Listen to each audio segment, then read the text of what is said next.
Right then, it is a horrible day today, but I thought it'd be a good day to get away from the allotment and just show you my ultimate setup in there for seedlings and seeds. Technology gone silly.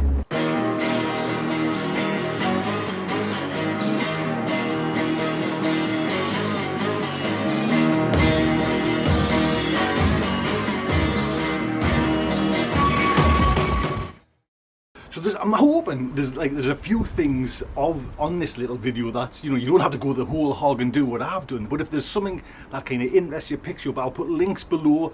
Everything's below, so there might just be one little thing that you take away from it, just to help you in your kind of seed prep and your raising your seedlings. Come on. So we've got to come in here first so I can tell you what's going on out there. Now, like most houses in the UK, or a number of houses built say like 100 years ago, which this one is, this house, brick walls and rocks are huge. Like every room is almost like a Faraday cage, and I need Wi-Fi in the hut.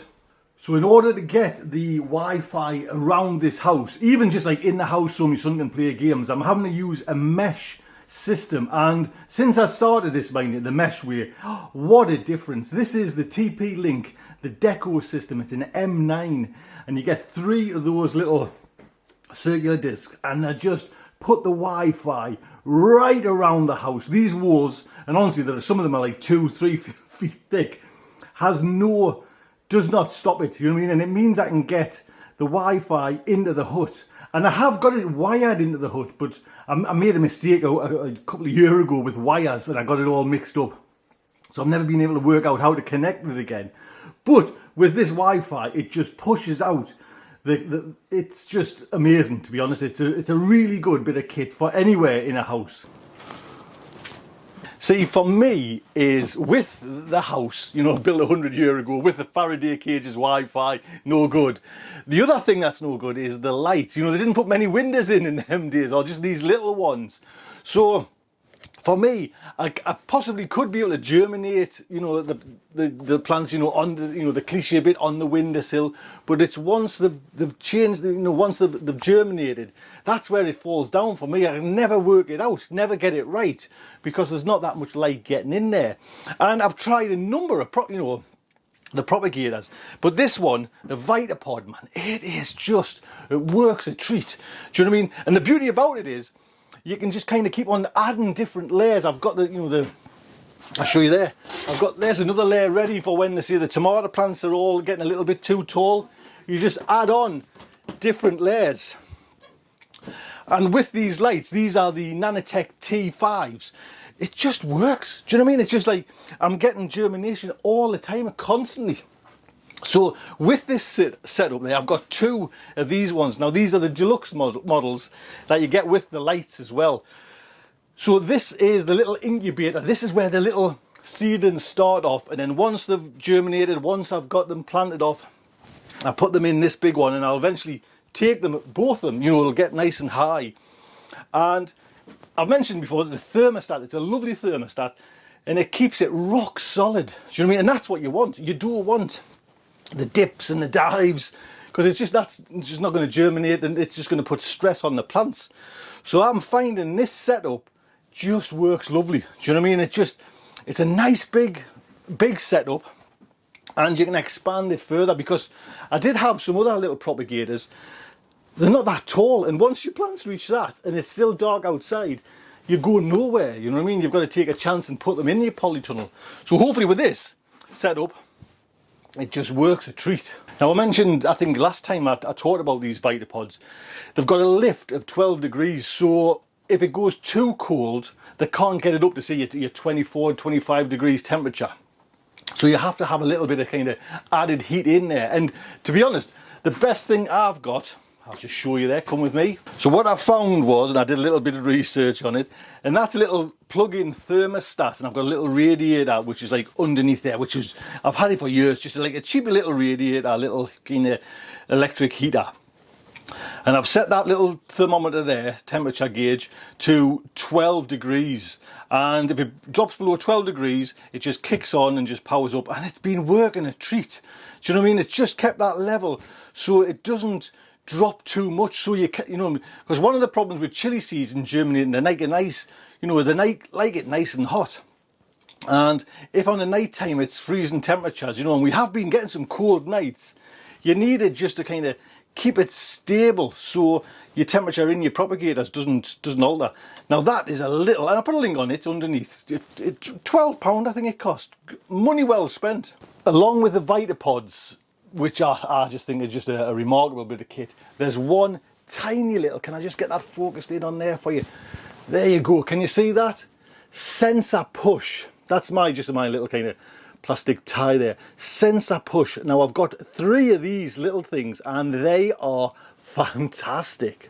So what is sensor push? This is a little Wi-Fi Bluetooth enabled temperature thermometer, for a better description, and it's all linked to your phone and all with the graphs and the charts.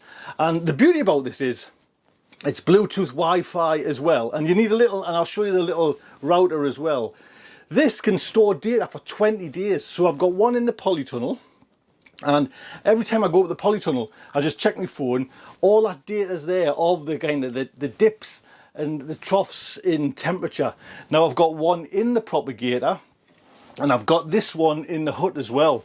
So, and my job is kind of looking at trends, looking at graphs of water pressures and everything like this. Now if you're keen on graphs and trends, but you want to make sure that what's happening in your propagator is, you know, it isn't diving, it isn't going too high.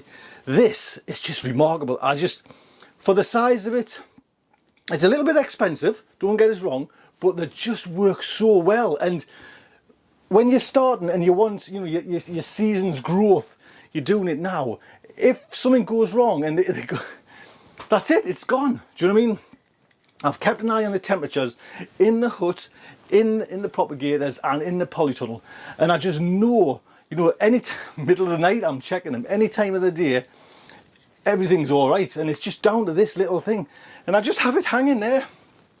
So this is the hut one, and I'll show you the graphs. I mean, I just love looking at the graphs, and you can work out what happened, and some of the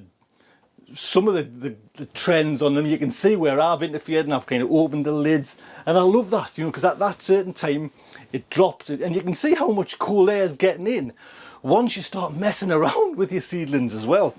So sensor pushes work brilliantly. If you want to kind of check them away from home, then you need the router. Now let's just show you this. So that little device there enables you to kind of check this data, check the trends from anywhere in the world just via the Wi-Fi.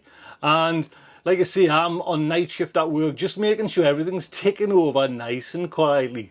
So the reason why I love this as well, mind you, is for whatever reason, and we can't work it out, we've been in this house now about 24 years, every so often the electrics trip, or one certain ring main, it's all the bottom and downstairs plugs trip, and we've tried unplugging we've had electricians in and everything, but whatever reason it still trips.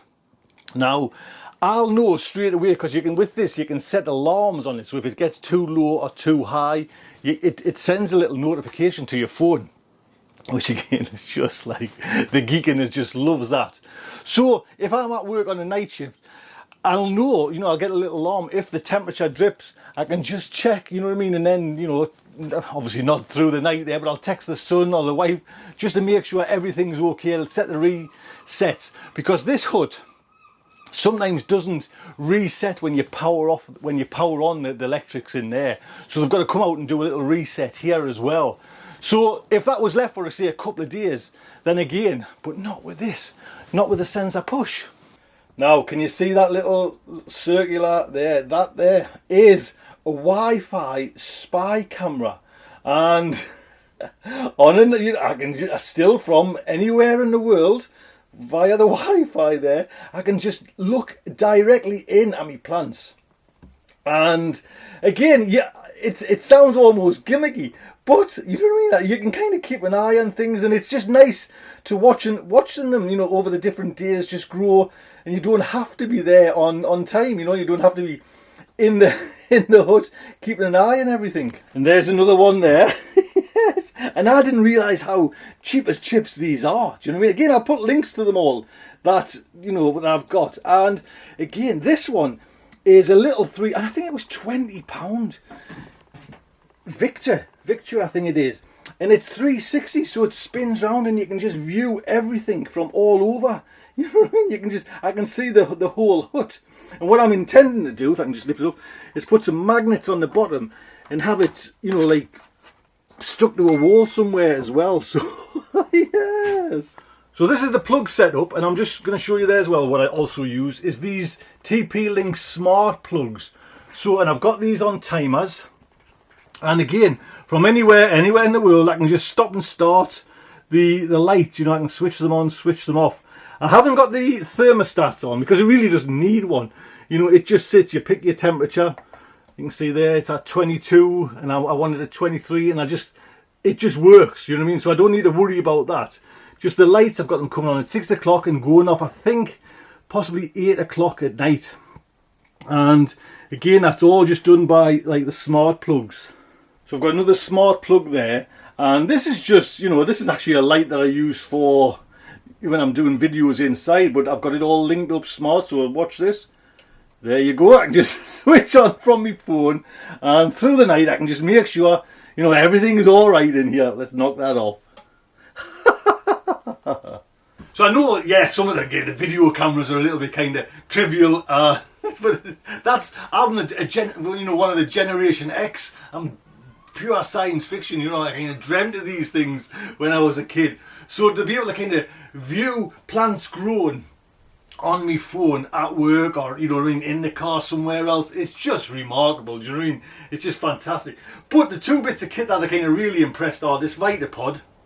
And I said there's a link down there, and I don't get any, there's no like commission or anything like that. I know it's a good bit of kit, but the link takes you to a page where you can kind of mix and match, so you don't have to go for that system. Do you know, it's just, you just choose which ones you want, which size, and it's there. And the sensor, you know, the push sensor, just two bits of kit that are really, for me, vital in kind of making sure I can get these plants ready for the garden when the time comes. You know what I mean? That's the kind of thing. And again, it's I just love the kind of the trivial of it. You know what I mean? Alexa, switch off number 1. Come on, man.